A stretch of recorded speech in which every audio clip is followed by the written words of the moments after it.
So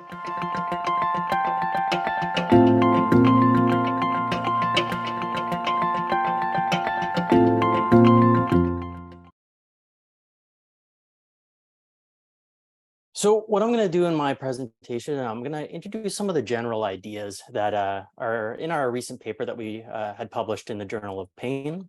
So as Tim already mentioned, this was a team effort, and I feel really fortunate to work with all these different wonderful individuals listed on the slide here that were on this paper, and that Tim already mentioned as well. So if you are interested in some of the specific details beyond what we're going to talk about here, this paper is open access, so it's free to download if you're interested in that. So some of you might be wondering, like, why are we talking about suffering? So why is this on our radar? Well, I think as an important starting point, it has played a really central role in the pain literature. So for example, we look at Loser's famous onion skin model of pain. That includes suffering. So that's depicted on the slide here. There's 4 different components. So we have nociception, we have pain, we have suffering, and we have pain behavior. So many influential folks in the field of pain have endorsed this model and used this model. So people like Waddell, Fordyce, and we still see it used in contemporary times. So people rely on this model that Loser proposed. But of these 4 components in this model depicted on the slide here, suffering seems to be the least developed. So if we think about it, we do have definition for pain. So for example, from the IASP, that's quite well accepted. So considering pain as a unpleasant sensory and emotional experience, and we know a variety of other things associated with this construct as well. And we also have a wealth of literature emphasizing the difference between pain and nociception. So we know that the experience of pain, the subjective experience of pain, is different than activation of receptors or activity in the nervous system. So these things are related. Pain and nociception we know are related, but different phenomena, and that's well recognized by the IASP.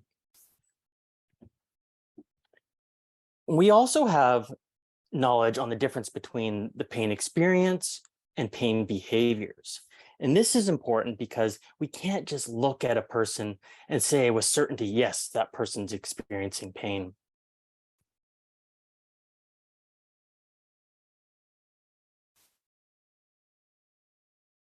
So going back to this idea of Loser's onion model, that ring of suffering seems to once again be the less understood of those 4 different components. So even though suffering is less understood, it is still mentioned everywhere. So we see it in scientific papers, it's mentioned in news articles. When we hear people often talk about their experiences of pain, oftentimes they'll mention suffering.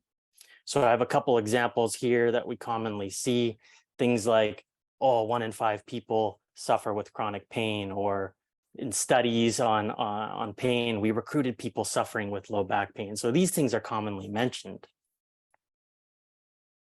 But we're still left wondering, why do we use this term suffering? What does it really mean?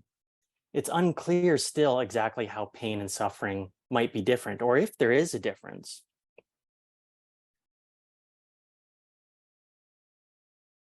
So some of you might be wondering, like, well, why would we want to consider this potential difference between pain and suffering? Well, what we've been thinking about is there's a possibility that we can treat pain, yet suffering can remain, or we can alleviate suffering, yet pain remains. So what we've been arguing in our work, including in that paper that I mentioned early on, is that we need conceptual clarity to develop a common language, and importantly, to help clinicians better recognize, assess, and help alleviate suffering. And this is especially important because suffering related to pain seems to be missed, overlooked, or inadequately addressed. So we see this especially with the qualitative literature. Patients often report not being listened to. The life impacts of their pain are not adequately explored, or they feel it's not understood by others. And patients often report being blamed or stigmatized. And I think it's also important to note, and we flag this in some of our work, that a likely indicator of suffering is the high rates of suicide among people living with persistent pain. So they often have dramatic life impacts and are often desperate for relief. So maybe we can get some clarity by looking at common kind of dictionary definitions of suffering. That was my starting point. I was like looking at the different literature, and I was like, maybe the dictionaries will help us out. So you look at popular ones like the Cambridge Dictionary Online, dictionary.com, and they say things like suffering is to experience physical or mental pain, or to suffer is to undergo or feel pain or distress. And that really leaves us kind of wondering, is it just that simple? Like pain is equal to suffering, or pain is a type of suffering? So the difference or potential difference is not unclear looking at these popular type of definitions. And then when we look to the leading global authority on pain research, so the IASP, they currently don't offer a definition for suffering or pain-related suffering in their otherwise kind of comprehensive taxonomy of pain-related terms. So they define pain, as I mentioned earlier. They define nociception. Pain-related behaviors are well understood, but we still don't have a definition for suffering or pain-related to suffering, pain-related suffering. So what we started to do as a team, just started sifting through the literature, the suffering literature, not just in the field of pain, but broadly in different fields. And what we were trying to do is hammer down some of the known attributes or known features of suffering. So this is referring to that paper that I flagged at the very beginning. So what we ended up doing is proposing 4 necessary attributes, or you can maybe think of it as like characteristics or features that reflect kind of general agreement in the literature on the topic of suffering. So the first is that pain and suffering are interrelated but distinct experiences. The next is that suffering is a subjective experience. Third, the experience of suffering is characterized by a negative affective valence. And fourth, disruption to one's sense of self is an integral part of suffering. So 2 and 3 might already look quite familiar. So if we're thinking about the definition of pain and these attributes of suffering, 2 and 3 are very similar. So both suffering and pain are widely considered to be subjective experiences, but both also have an emotional component or an affective component is the wording we used in our paper. But number 1 and 4 are a bit different. And so I'm going to actually, for the rest of this presentation, focus on those, because I think that'll lead us towards better understanding potential differences between these 2 different constructs. So what we argue in the paper, and we use this Venn diagram that's pulled from our paper in the Journal of Pain, we argue that a person can experience pain, yet not suffer. A person can also suffer, but not experience pain. So that would be in the right side of that Venn diagram, the one blue labeled suffering. So that could include something like grief-related suffering in the absence of pain as defined by the IASP. And we also present this overlap, so that purple area in the Venn diagram. So we've been calling that pain-related suffering, which we define as experiences of suffering that are associated either directly or indirectly with pain. And if that isn't already complex enough, we add a little bit more about potential bidirectional or 2-way associations between pain and different forms of suffering. So pain can lead to suffering, but the other way around, suffering may also contribute to pain. And I think this is where we get to the really interesting and important pieces if we're trying to distinguish pain from suffering or pain from pain-related suffering. So this is that attribute, the 4th one I mentioned, that disruption to one's sense of self is an integral part of suffering. So this may be an attribute that helps us differentiate pain from suffering. And I think people like Tom McClelland have pointed this out, that this kind of disruptive nature of suffering is quite intuitive because it's found in our everyday language. So if you consider this first sentence here, I have pain, but it isn't that bothersome. I know I've definitely said this before. I've heard many patients say this before. So people can have an experience of pain, that emotional, unpleasant experience, yet it isn't that disruptive. It's not really impacting their life. It's not disrupting their sense of self. But consider this next sentence here. So I'm suffering, but it isn't that bothersome. I know I've definitely never said this. I've never heard somebody say this. There seems to be something quite off about this statement. And I think that's because a person suffers because they are bothered in some way. It is becoming disruptive. There is some sort of disruption to their sense of self. So that leads us to a really big question, and something that our group have been grappling with and trying to navigate is, what is a sense of self? What is selfhood? And so what we've been actually doing is using this really influential framework of the self, mostly based on the work of Sean Gallagher, which proposed that the self has two core interrelated aspects. So there's the experiential self. There's different kind of labels for that, but we'll use that for the time being. And then there's the narrative self. So what do these mean? So the experiential self, as the name suggests, it's our kind of in the moment experiences that we have. And that can include things like a sense of control over bodily sensations, or a sense of control over our actions, our bodily actions. And as indicated by the hammer there, we can have disruption to the experiential self, and pain can disrupt our experiential life.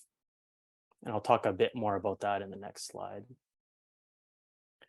But we also have this other facet up on the more in the top center there, the narrative self. So this is the identity that we develop over time through the stories that we and others tell about ourselves. So this includes things like important life roles, important relationships, or aspirations.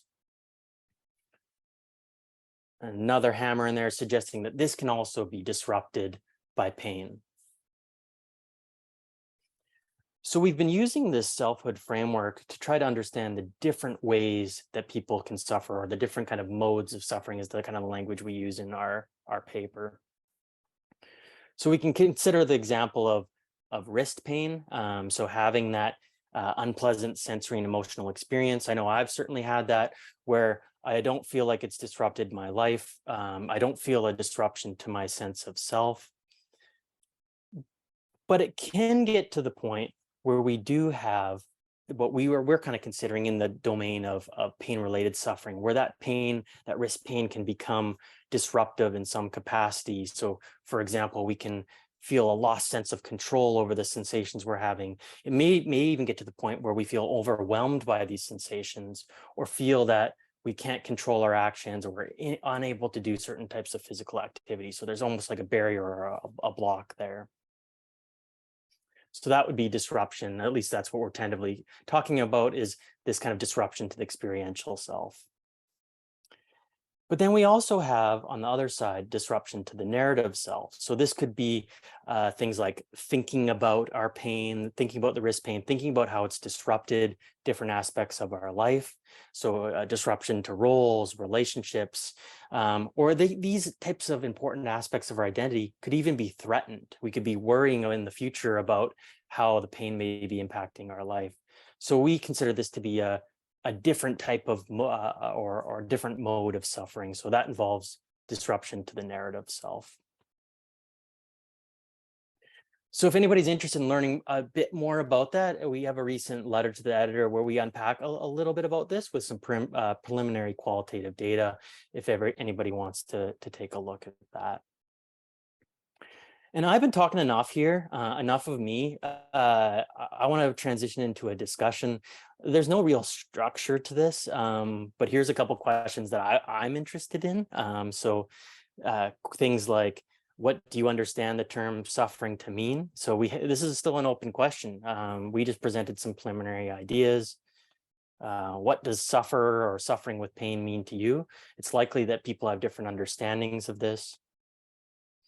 Clinicians and researchers, do you assess suffering? Do you do this directly? Do you do it indirectly? Do you questionnaires, observations? I'd love to hear some thoughts on that.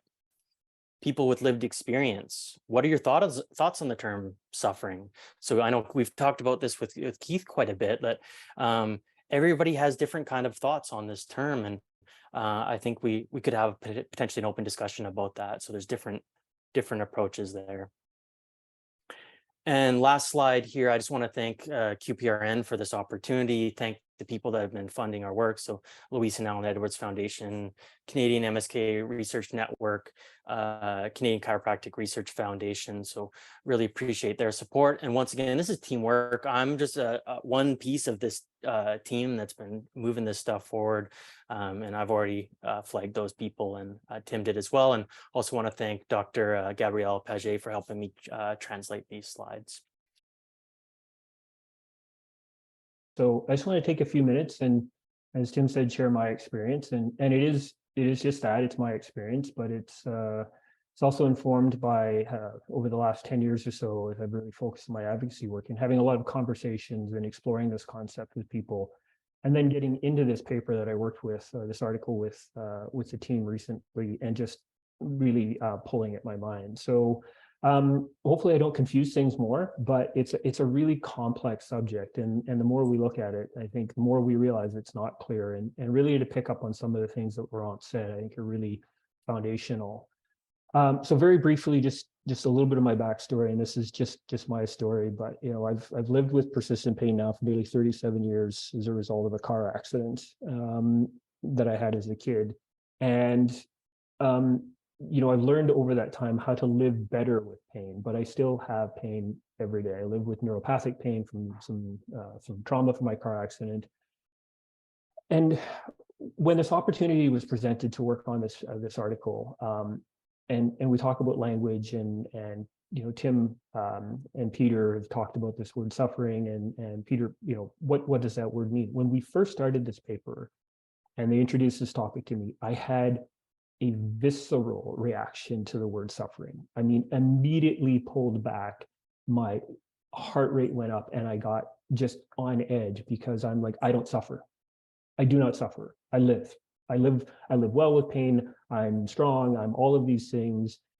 And I've talked to a lot of people about that word, and that is, for many, many people, a hot button.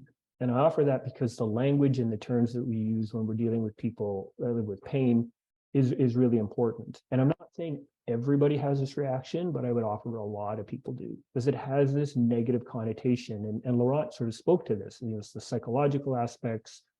For me, I heard that word suffering, and I had visions of just, distress, and, just these terrible negative images came to my mind, literally like hiding under my bed, and terrible just atmosphere around me.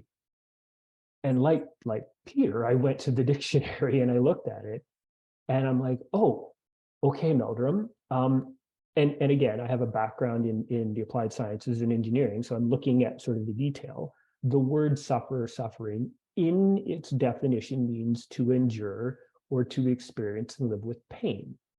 Is one of, pain. I'm like, well, technically, I endure or I live with pain. That doesn't mean it takes over my life and it ruins my life and all that. I have it. So I'm like, oh, okay. But for so many people, that word is just so distressing, and you get this immediate pushback. Absolutely. So that's why it's important, as Peter mentioned, is we need to find an accepted definition of what pain-related suffering means. And it's fluid. Because people that live with persistent pain, and I have neuropathic pain, which I would offer is one of the weirder ones, because it's just so bizarre. One minute you're sort of bopping along, living with it like you do, and the next minute you're like, hello, this part of my body is like on fire. Where did that come from? So it is not only year over year or month over month. It can be day over day where your pain fluctuates from one moment, you're like, I'm doing okay, to the next moment like that, you're like, whoa, I just need a minute to catch my breath. So it can be distressing at times, but it doesn't mean that you're, quote, suffering in the way that I think a lot of the times we consider that term, which is, like I said, I don't want to get out of bed, stop the world, I want to get off. So it's really complex. And like I said, I hope I don't confuse this issue more, but it is really, really, really confusing, or it's complex, I guess, not confusing. I often like to say, and full credit to the band Green Day, I have co-opted one of the lines from their song. I've come to a point in my life now, and it took me over 20 years to get to a point in my life where I could start to learn to live better with pain. Understanding, as Laurent said, about the psychological aspect of it. I needed to focus away from just the purely physical or the biomechanical, because all the things that were broken in me have been fixed, and there's nothing left to fix, but I still have pain. So when I started to focus in on the totality of my pain experience, my emotions, my psychology, my stress, I started to get abundant understanding of what it was. And now I live a life where more, and here is thanks Green Day, I like to say my pain is the shadow that walks beside me most of the time, often throughout my day. And I would offer this is for many people that I've talked to. The pain is this experience that you're enduring, you're living with, it's part of your life, but you get through, you're doing okay. You've learned how to get through and live your best life despite your pain. I'm still able to go to work. I've had to modify what my work is, and I'll talk a little bit more about that. But I have a quality of life, again, as Laurent talked to, where it's actually pretty good. So my pain shadow walks with me. But then there are times when that little guy gets out in front of me and trips me up. And I stumble and I fall, and I even fight to this day with it. It can get a little bit of a messy fight, because you know what it's like to fight with a shadow? There's nothing there. You're trying to grab smoke. It just doesn't work, but you still fight with it. So these are the psychological and emotional aspects of it. But what does that mean in the terms of suffering? And like I said, I would offer that for a lot of people who live with a long-term pain condition, that suffering is this like terribly negative emotional response as compared to, sort of learning to live with it. Because pain is fluid, very fluid. And as Peter talked about in his presentation, we talked about the experiential and the narrative sort of focuses. And to give a little personal concepts to that, for me, I've experienced both in the past and still do. So, the experiences of pain are just that. Like I said, it has moments where it immediately affects my life, and it might be short term. Because of my pain and my injury and my accident, I can't reach over my head for more than about 30 seconds. After that, my pain just sort of goes through the roof.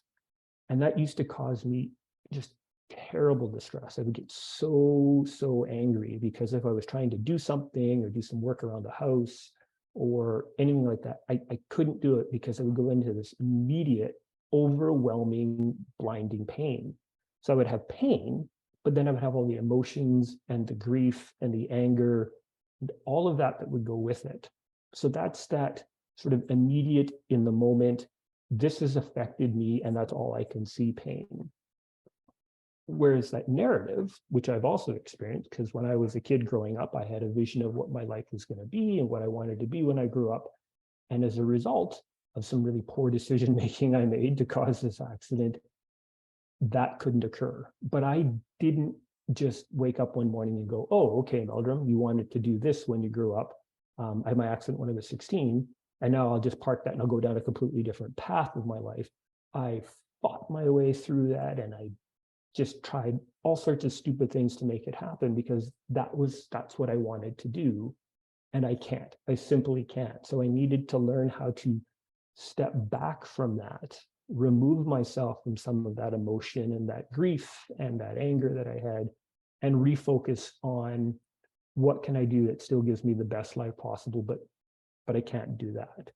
So there's a lot a lot to this experience of pain, living with it every day, both immediate in the moment at times, and then what it really means to us.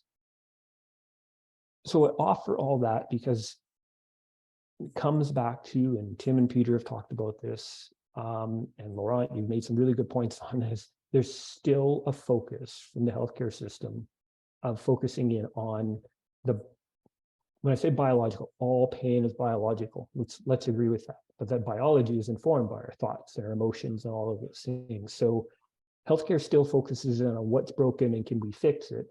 It's fixed, then we're not really sure what to do with this. And that's why we need to broaden that lens and look at what is that complete and holistic pain experience. And this might sound a little dumb, and hopefully some people who live with pain can relate to this, but I've finally gotten to a point in my life where the pain, I don't like it. Like, don't get me wrong. If somebody tomorrow came up with the cure for persistent pain, I would be pushing everybody out of the way into the front of the line. But until that happens, I've learned better how to live with the pain, the physical pain. I know what I can do to help myself. I know how to better sort of relax and do things instead of fighting it.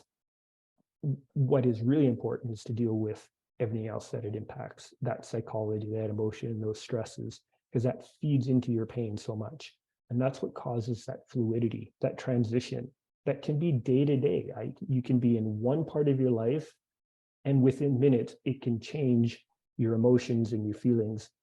And you can go from, hey, everything is okay, to just feeling absolutely devastated and back again. And we're not, I would offer, healthcare systems and society in general are not well positioned to understand that or to address that with people. When you go see the healthcare provider, you're never asked, never, ever asked, how does your pain affect your life? What are you asked? What is your pain on a scale of 1 to 10? That 1 to 10, I'm sorry, might have value somewhere. It has no value in somebody's life. Like it really, so 10 is the worst pain ever. When I had my car accident, I was dying. I was losing all my blood. I had pain that's indescribable. I was going to die. So if you ask me today, what's your pain on a 1 to 10? How do I relate that without being hyperbolic or undermining it? Like it's just, it has no value. But how does your pain affect your life is a lot more probing and will offer you a lot more insight into somebody's experiences of pain and how it affects them every day. So like I said, I hope I haven't sort of confused the issue more. I could go on for hours with this, and poor Tim and Peter have had to listen to me go on for hours about this, so I don't want to take up everybody's time here. But I wanted to offer, my experience, and I've been able to check some of my own bias. I don't have a study, and I can say the N is 1,000 people, but almost anecdotally, the N is many people over the last 10 or 12 years where I've had these conversations, and I feel this common theme coming together of some of the things that I've talked about. Language is important. So when we say suffer, you see a lot of people go, nope, no, I don't. Nope, don't even say that to me. I'm fine. I'm a person who lives. So let's be careful with the words that we use. And then let's understand this dynamic, and I've said it before, this fluid movement of pain in people's lives. And as Peter said, you can look at somebody, we can walk down the street and you have no idea that the people we pass on the street, how many of those are living with pain? 1 in 5, because one of the other little things I like to say is there's a mask that we often wear. My outward persona every day when I go to work and I sort of do these public or outwardly facing things, I look and present differently. And sometimes that's an effort to do that.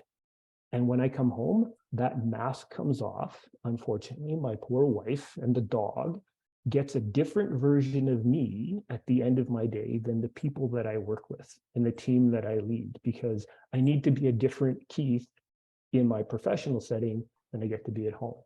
But if you walk down the street, and I suggest if you bumped into Laurent and I, you would never know by walking past on us what we deal with. So let's not assume, let's not think we understand how pain impacts the totality of people's lives until we talk to them and ask them.